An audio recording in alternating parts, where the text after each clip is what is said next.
Welcome to the Harmonious Family Podcast, where we help committed couples and parents build meaningful, harmonious relationships that last. I'm Roland, I'm Vauna. and this week we're going to talk about how to work through the big things and let the little things go. And working through the big things also means how to recognize what big things are. So, big things, we talked about this a lot before sitting down to record this, because big things can be anything from lifestyle disagreements. For instance, one partner wants to live in Alaska and the other person wants to live in Hawaii.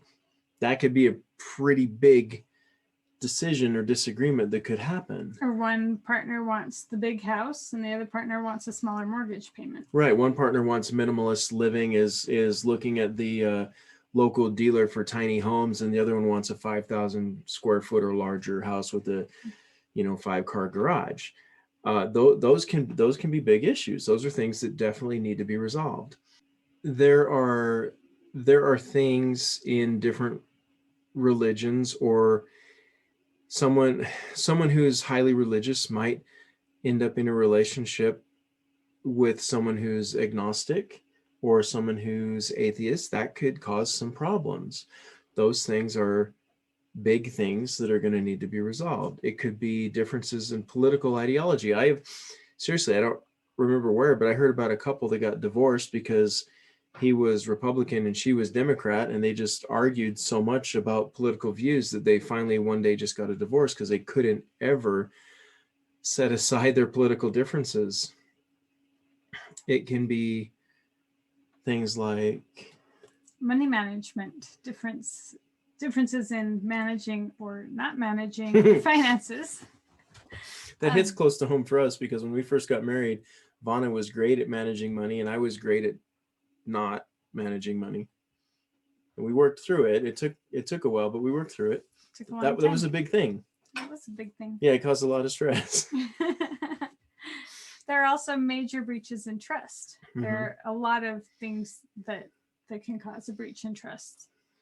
Cheating, lying, addiction, mm-hmm. abuse, etc. And let's be real, in statistics say that 50% or more of couples are going to have infidelity in their relationship. So that's a pretty big elephant in the corner that needs to be dealt with. That is a big deal. That's something that if it happens, it needs to be resolved. And resolution means resolved in a way that's healthy for the relationship, instead of just being brushed under the rug or pretended like it didn't exist or like it never happened. And healthy for both parties involved. Right. For the husband and the wife to be able to feel like there was a true resolution, which in a situation like that would mean that it never happens again. Right. And we've worked with couples who have been able to work through an issue like infidelity and be able to come out on the other side with a thriving, happy relationship. And we've also worked with couples who have dealt with situations like that have led to divorce, where because one or other of the partners was unwilling to do what had to be done to move through that into a thriving, happy relationship, they were faced with no other option than divorce. Right. And moving through it means resolving it. There's so many layers to working through a big issue. We really can't get into everything necessary right now. We can touch on, though, the key components, which are both parties must be willing to work to resolve the issue. And committed. Not just willing. Because some people are willing to resolve an issue, which means they're just more likely to sweep it under the rug or not actually deal with it. But it means you have to be willing to work through it, mm-hmm. and make internal changes that allow that to no longer be a big painful experience. Right. Or you'll have, unfortunately, some people will be willing to do just enough to take the initial pain away. And once that initial pressure is gone, then they find themselves going back into old behaviors, because the commitment to do everything it takes to change, to make sure that the issue, whatever it is, never happens again, isn't truly there. So it's the true deep change has to come from in here. Right. Once, yeah, go ahead. So that means that both parties must be willing to grow and change and adapt and be willing to learn. Definitely. And both parties also, whatever the big issue is, both parties must be willing to understand that it's an issue. And what that means is there are things that might be a really big deal to one person, and the other person's like, well, what are you talking about? Why is that a big deal? Well, if it's a big deal to one person, then it's a big deal in the relationship. And if the person who doesn't understand why it's a big deal, what they can do in that situation is seek understanding, ask clarifying questions, discover why it's a big issue, use your empathy muscles, take the time to get out of your own head and to truly explore why that's a big issue for your partner, if it's something that's big for them and isn't for you, right? Right. So I had a close friend, and she was also a client. She came to me for a lot of marriage advice. And after several months of her trying to change things and trying to, she was really invested in the marriage. And she finally came to me and said, I'm pretty sure that the only way that I can ever have peace in my marriage is to just accept everything the way I'm told to accept it. And that's very unhealthy. That's not acceptable. No one should settle for that in a relationship. Never. And so what were big things to her, his attitude was, well, what's your problem? What's your problem with this? And so it's important to take the things that may not feel that big to us, to be willing to take a step back and say, okay, this matters to the person I love, therefore it must be important. Yeah, definitely. Now, working through big issues can mean getting help, getting coaching if necessary. Some things need an outside impartial viewpoint to be resolved. There are times when both people in relationship are so invested in their viewpoint on the problem that they need an outside person, somebody who is, and again I say impartial, to help them both see the other person's or understand the other person's point of view. Right. And a couple of years ago, before we had quite all the tools that we have now, or had learned to utilize them, we had a situation one day where one of Roland's good friends came over to work with him, to coach with him on a completely unrelated issue. But we'd had a pretty big disagreement that morning. And his coaching partner, they coach each other back and forth. And he said to Roland, go get your wife, because I can't work with you on what I came to work with you on until you resolve whatever's going on with your wife. So he came and got me, and I grudgingly went in there, and in about 15 minutes, he completely resolved for us what had been an underlying issue that had never even been touched on in about 2 years of marriage counseling. And it was really powerful to me to realize that once I felt heard, and once I had some understandings that I hadn't previously had, that issue was able to dissolve, and it's never been a problem since. Right. And if I remember correctly, the true problem was that you weren't feeling that I was hearing what you were saying, and that was exacerbating the issue. I was feeling that my feelings had never been validated. And once the feelings became validated and I could understand where you were in relation to what I was feeling, it was a non-issue. It was a non-issue. Yeah. And yeah. it had haunted us for years prior to that. And getting impartial help, sometimes people like to talk to their mom about what's going on, or talk to their dad about what's going on. or a and sister or a sister or or a a best brother or a friend. best friend. And in some cases, your mom or dad might be an impartial person who can give good advice. In most cases, at least from the experience that I have in these areas, in most cases, those are the wrong people to talk to about it because they're biased. And no matter how hard they might try not to be, they're going to be biased towards you instead of being willing to be neutral. Now, again, there are some rare instances where the person is actually going to be able to be unbiased and give good help. And one way to know is, have they ever seemed to like grab onto something about your spouse and just run with it, like, oh yeah, well they do this and you should feel like this and you should feel like that. That's, If someone is ever telling you you should feel this, that's a good reason to not open up to that person about personal things. yeah, And a lot of problems are created by well-meaning people who tell people that they should feel a certain way about something. absolutely. If somebody is objective, if you have a friend that you can go to and they're willing to take a step back and say, well, what about this? And what about you? Do you need to change so that this situation can get better? That's a good friend to talk to.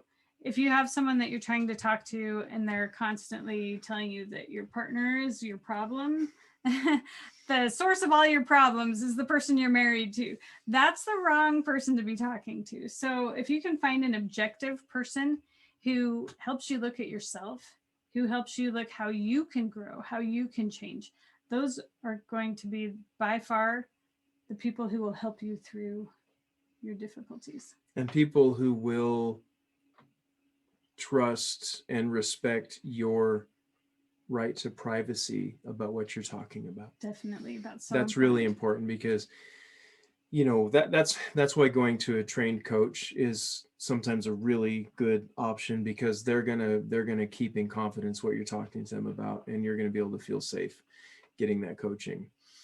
Another really good thing about the big problems is learn how to negotiate, learn how to come to a solution that is fair for both. Learn how to come to a solution that both people accept and are willing to feel good about. Really, I mean, there's a thing that people say negotiation is you both have to accept a little bit of bad. Well, no, that isn't always the case.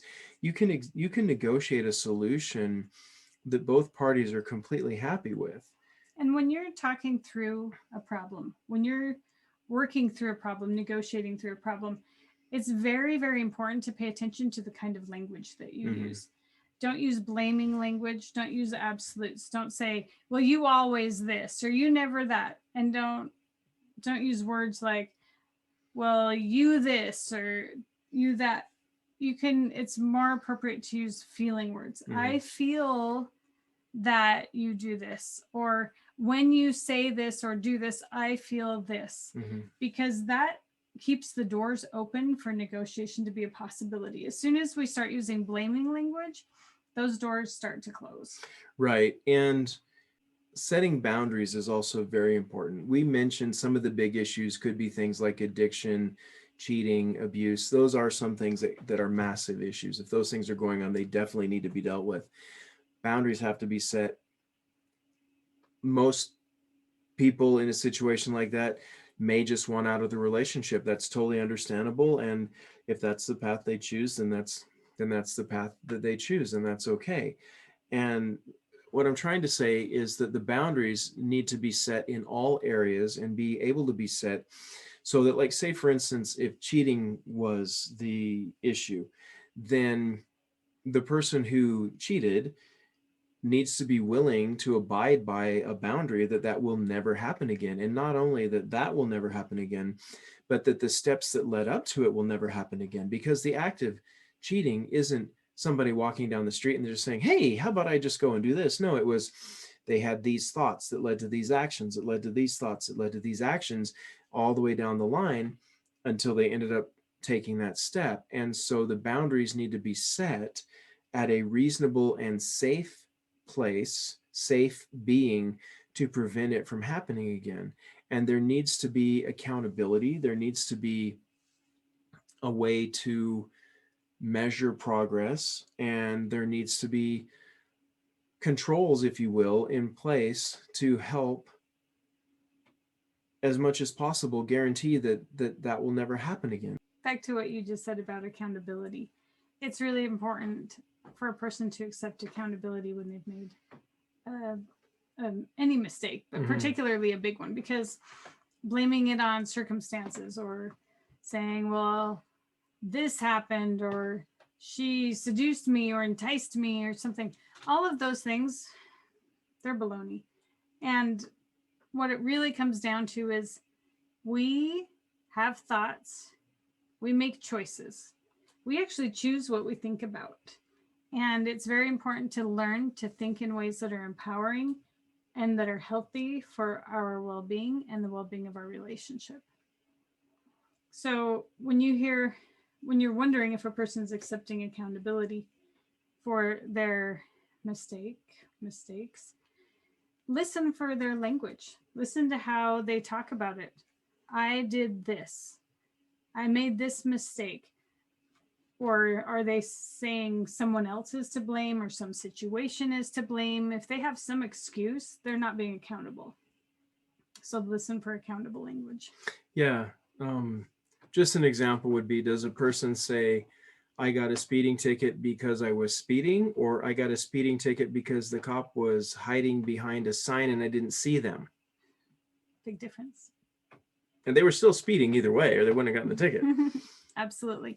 But I can tell you that there is no situation that you can't work through if you're both committed and can work through it together.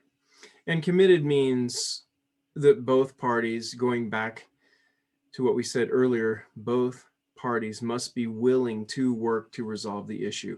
And let me expand on that a tiny bit. Both parties must be willing to do whatever it takes to work to resolve the issue.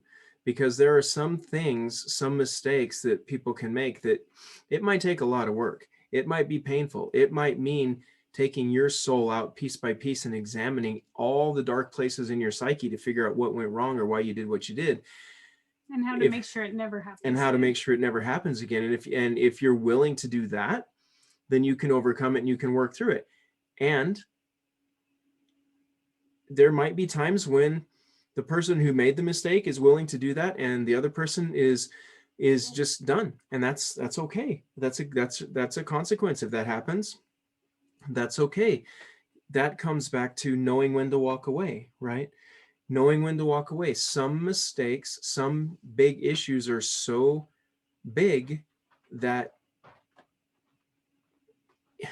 how do you say it? Both people might want to work through it, but one of them might find out that it's too hard to live with, or that it's too hard to stick around while the other person's working through it, or and that's okay. There are things that are completely understandable to walk away from. And so please understand that we are never advocating to stay in a relationship that's dangerous or damaging or harmful. If you feel that you need to get out because of a situation like that, if there's physical abuse going on, if there's violence going on, if there's any type of abuse going on that's pervasive and persistent, even emotional abuse. Yeah, emotional abuse that's pervasive and persistent, then get out. Because you've got to take care of yourself. You've got to be in a safe space. And if you've been betrayed or hurt or abused, and that person really truly is willing to completely take apart their soul and look at all the dark corners and examine their psyche and rebuild it, if that's something that a person is willing to stay through through that, we have seen people work through something like that and be able to create a beautiful, happy, healthy marriage as a result. Mm-hmm. That is the exception, though. That is the exception. It's very rare. And there's no point in one spouse staying after being cheated on or betrayed in any way, if they're unwilling to learn how to forgive. Mm-hmm. And it's one thing to say, oh, I forgive them, I'm going to stay with them because I forgive them. Well, that doesn't mean that there's true forgiveness, because to continue to hold that over their head, or to use that to feel superior or self-righteous or something, that's not helpful either.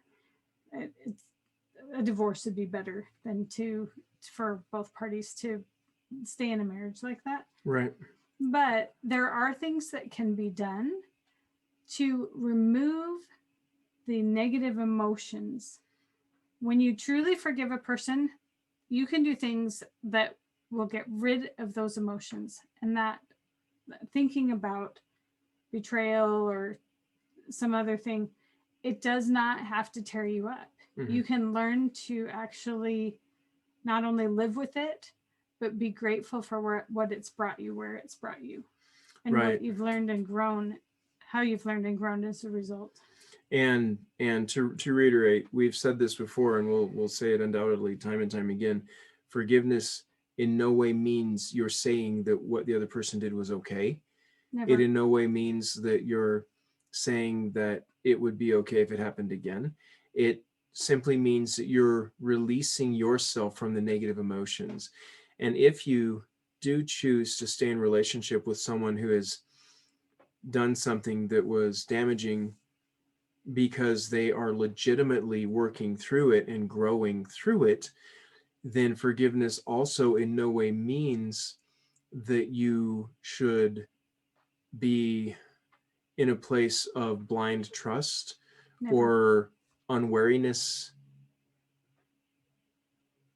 People can work through it. People can change. People can come back from amazing things. And you can forgive a person and still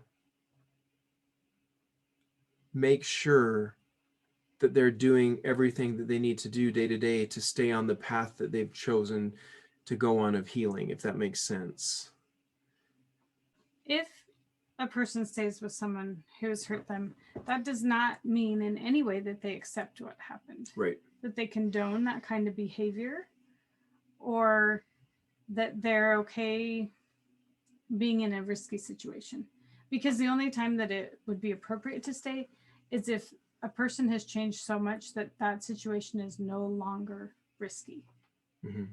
So when you can feel 100% confident that something like that would never possibly even happen again, then you can have peace. Mm-hmm. And if in a situation like that you ever lose that confidence, then it's okay to still walk away. And never turn a blind eye. Mm-hmm. Never turn a blind eye to the signs. Mm-hmm. Always be aware. So that's talking about things that can be done to work through the big things that, because in all reality, almost all big things can be worked through, again, if both parties are completely committed and willing to work through the issues, which means, again, being willing to grow, being willing to understand what the issue is, to get help where necessary, to learn to negotiate, to set boundaries, and to be willing to walk away if that's appropriate.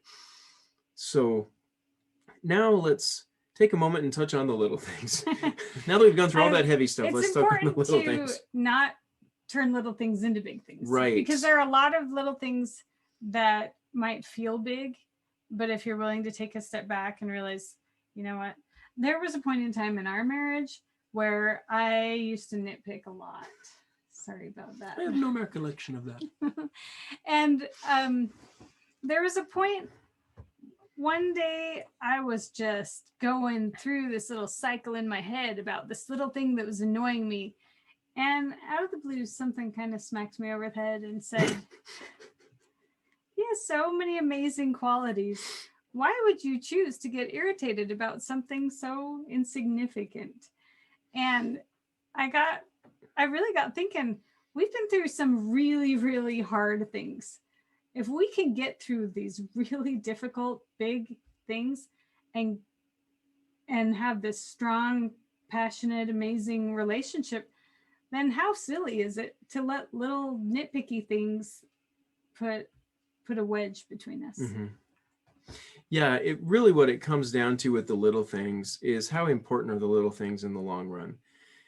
And if you're focusing on, say there's 5 or 6 little things that your partner does that you find annoying, if that's what you focus on, then you're going to notice those things more and more, and they're going to feel like a bigger and a bigger issue. In the grand scheme of things, are they really a big issue, or is the fact that you're focusing on them making them a big issue? And if your partner has, like, say 99% pure awesomeness and 1% annoying things that they do, then why would you focus on that 1%? Why not focus on the 99% of pure awesome? I've got 99% of pure awesome right here, and I choose to focus on that. There are things that if I were to sit down and really think about it, I find annoying from time to time. I don't think about them. What's the point? It serves no purpose because it doesn't matter. Thank you. And if you learn to do that, yeah. So if you have a large tapestry, a beautiful tapestry in front of you, and that's your partner, and there are so many beautiful, amazing, wonderful qualities, but you move in really, really close to one little small annoying spot and you put your nose right on that, you won't be able to see the rest. Mm-hmm. So take a step back, look at the beauty. Don't keep your nose up in the little things. Yeah, thank you.